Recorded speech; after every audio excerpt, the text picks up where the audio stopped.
Tonight, Minnesotans remembering a produce titan, Jerry Untiedt, the man behind the colorful farm stands across the metro and whose corn has fed the masses at the state fair for more than 2 decades, has died earlier this month. He was 77.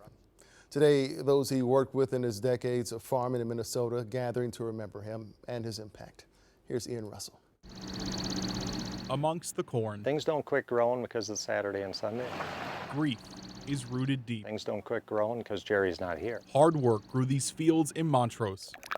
Harder emotions His heart finally just now remind decided it was it. Yeah. Jenna Untiedt of her dad. He got to work until the day he died, which is exactly what he wanted.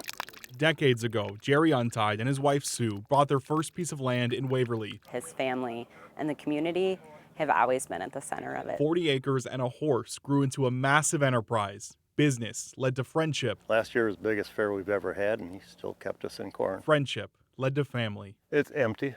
Yeah, just an empty feeling. For more than 20 years, corn grown in Untiedt soil wound up at the state fair. Corn, tomatoes, strawberries, whenever we can get them.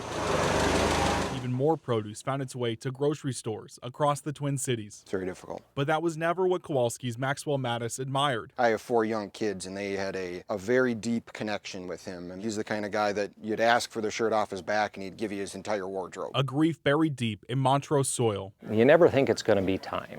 And a love for who started this all that won't stop. And then all of a sudden the time comes and it's like, that was way too short.